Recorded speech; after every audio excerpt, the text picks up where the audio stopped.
They mocked humanity. Until Earth went to war. HFY story. For more than 12,000 standard galactic cycles, the civilizations of the Orion Council believed they had cataloged every intelligent species worth acknowledging, every military doctrine worth studying, and every technological path worth mastering. Their archives contained the triumphs and failures of thousands of empires, but among those countless records, one insignificant entry barely occupied a single page. It was labeled simply, Sol 3, Primitive Mammalian Civilization, Industrial Age Origins, Limited Interstellar Capability, Low Strategic Value. The report described humanity as emotionally unstable, physically fragile compared to most warrior races, politically divided, and hopelessly late to the stars. The Council's observers had watched Earth for centuries and concluded that humans would eventually become useful laborers or minor trading partners, nothing more. During the annual convocation of stars, representatives from over 300 civilizations laughed openly whenever humanity's name appeared in discussions. The towering Carthans joked that humans required machines to survive environments their children considered playgrounds. The elegant Illyrians mocked Earth's endless history of wars, claiming only an immature race would continue fighting itself after inventing spaceflight.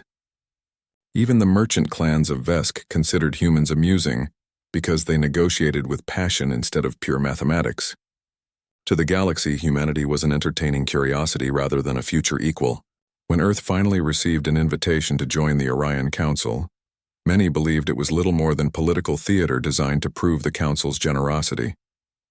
Humanity accepted with hope rather than suspicion. Earth sent ambassadors instead of admirals, scientists instead of spies, doctors instead of conquerors. President Elena Ward stood before the Council's immense crystalline chamber and offered friendship, scientific cooperation, disaster relief, and open trade. Her speech was heartfelt, speaking of shared futures among the stars, but as she concluded, polite applause quickly dissolved into whispered laughter. Several delegates never even bothered hiding their amusement. The Carthan High Marshal leaned toward the microphones and asked with obvious sarcasm, "Tell us, little humans, if another empire decided tomorrow that Earth belonged to them, how exactly would you defend yourselves?" More laughter echoed through the chamber. Elena smiled calmly and answered, "We hope no one ever asks us to demonstrate." The chamber erupted again, interpreting restraint as weakness. Humanity quietly returned home while the Council continued dismissing them as idealists who confused kindness with strength. Unknown to every intelligence agency beyond Sol, Earth had already learned an ancient lesson repeated throughout its bloody history. Peace survives only when protected by overwhelming preparedness. Hidden beneath oceans, mountains, deserts, and polar ice rested shipyards unlike anything visible from orbit. Officially, Earth's orbital fleet consisted of a few exploration cruisers and rescue vessels. Unofficially, entire asteroid belts had been hollowed into automated factories constructing warships that never appeared on civilian registries. Fusion reactors the size of cities powered experimental drives based upon gravitational manipulation, discovered accidentally during research into dark matter. Humanity had not hidden these developments because it planned conquest. It had hidden them because history taught that revealing strength too early often created enemies before alliances. Every major nation on Earth still argued over politics, economics, and culture, but one agreement remained sacred. If humanity ever faced an external threat, every border disappeared instantly. It was called the Unity Accord, signed after first contact, binding every military, government, corporation, and scientific institution into a single command structure the moment Earth's survival became uncertain. For decades, no one outside humanity even suspected the Accord existed. Then the Dravak Dominion arrived. The Dominion was young by galactic standards, but terrifyingly ambitious. Unlike the Orion Council, which expanded through diplomacy, the Dominion conquered. Their fleet stripped worlds of resources, enslaved surviving populations, and demanded absolute obedience. One by one, frontier systems disappeared beneath the Dominion's black banners. Refugees pleaded with the Orion Council for intervention, but endless debates delayed every decision. The Council calculated acceptable losses while entire civilizations burned. Humanity voted differently. Without demanding payment or territory, Earth dispatched hospital ships, food convoys, engineers, and evacuation fleets. Human volunteers rescued millions who were not even their own species. News of these missions spread rapidly among ordinary citizens across the galaxy. But within the Council, many leaders dismissed them as sentimental fools, wasting valuable resources on strangers. The Dominion interpreted the relief missions as weakness. Grand Warlord Xerok received intelligence reports describing humanity as compassionate, divided, and militarily insignificant. He laughed, ordering his generals to seize Sul after finishing nearby colonies. Capture their world intact, he commanded. Their compassion will make them surrender before the first city falls. While Dominion fleets advanced, the Orion Council held emergency sessions. Several influential delegates proposed abandoning Earth entirely, arguing the planet lacked strategic importance compared to richer systems deeper inside Council territory. Humanity listened silently through diplomatic channels. No protests came from Earth, no desperate pleas for protection. Only one brief transmission reached the Council chambers. President Ward simply said, "Thank you for your honest assessment. Humanity will proceed accordingly." Many delegates interpreted the message as resignation. They could not have been more mistaken. Across Earth, warning sirens never sounded because panic served no purpose. Instead, encrypted signals activated the Unity Accord. Within minutes, every military command transferred authority to the Unified Defense Directorate. Civilian factories reconfigured assembly lines from automobiles and consumer electronics to drones, medical equipment, and aerospace components. Universities emptied as professors joined research divisions. Commercial satellites altered orbit, revealing hidden weapon platforms disguised for years as communication arrays. Deep beneath the Pacific Ocean, armored doors weighing millions of tons slowly opened, allowing the first of the Leviathan-class battle carriers to rise toward the surface. Similar events unfolded beneath Antarctica, the Himalayas, the Sahara Desert, the Amazon basin, and beneath the lunar crust itself.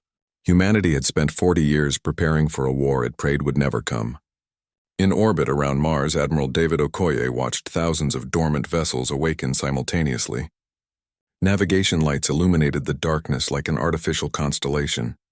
Automated construction yards detached their camouflage, exposing battleships longer than entire alien cities.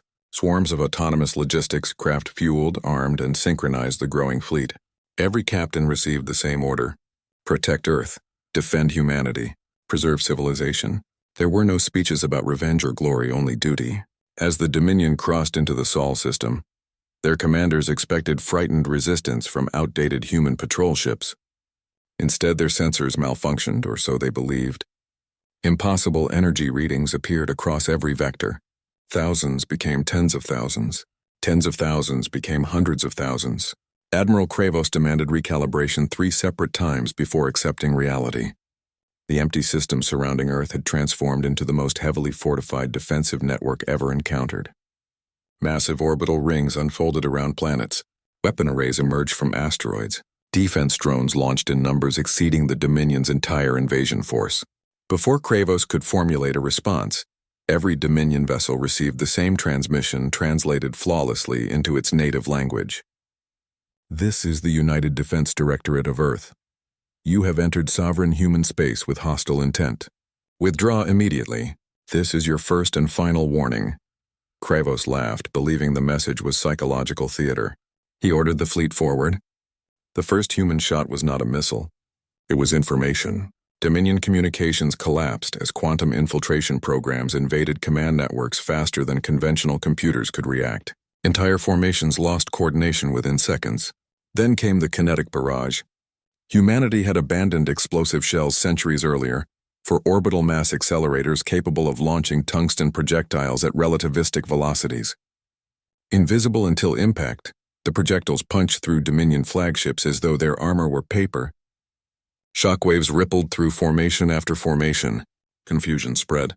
Human fleets emerged from gravitational distortions behind the invaders, executing maneuvers every galactic military academy considered physically impossible. Artificial intelligence handled calculations while human commanders adapted creatively in real time. Every Dominion tactic encountered an answer developed through centuries of studying humanity's own long history of warfare. Carrier groups launched drone swarms that learned enemy patterns within minutes. Destroyers sacrificed position to protect evacuation corridors for civilians living on orbital stations. Medical frigates entered combat zones before battles ended, retrieving both human kite and any fleet. Across hundreds of inhabited systems, citizens who had once laughed at humanity now watched the combat recordings in stunned silence. Analysts replayed the footage frame by frame, searching for tricks or hidden allies, but there were none. Earth had stood alone and defeated an invasion force that had erased civilizations far older and larger than its own. Within the Orion Council, emergency sessions replaced celebrations as delegates argued over how they had so badly misjudged the newest member of the galactic community.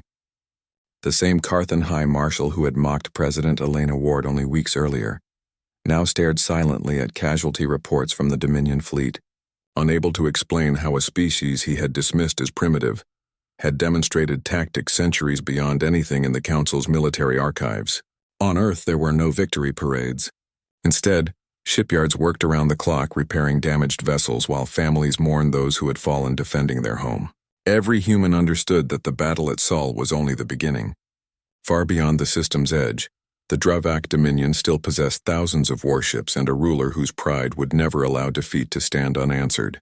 In the shadowed halls of his fortress world, Grand Warlord Zarok crushed the tactical reports in his armored fists, his rage echoing through the command chamber. No civilization had humiliated the Dominion in over 1,000 years, and certainly not one the galaxy considered insignificant. He ordered every available fleet to prepare for total war, determined to burn Earth until nothing remained but ash drifting through space.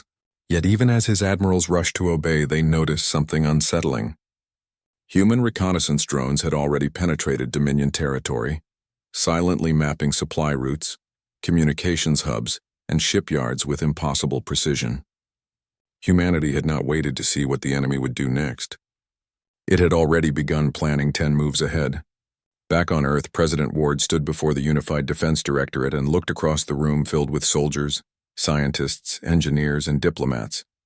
"We did not choose this war," she said quietly, "but we will choose how it ends. We will defend the innocent, liberate the enslaved, and remind the galaxy that strength without honor is only tyranny waiting to fall." Around the table, every commander nodded. Beyond the reinforced walls, another wave of newly completed warships rose from hidden orbital docks, their engines illuminating the darkness above Earth like a second sunrise. The Dominion believed it was preparing to invade humanity. It had not yet realized that humanity was already preparing to end the Dominion forever.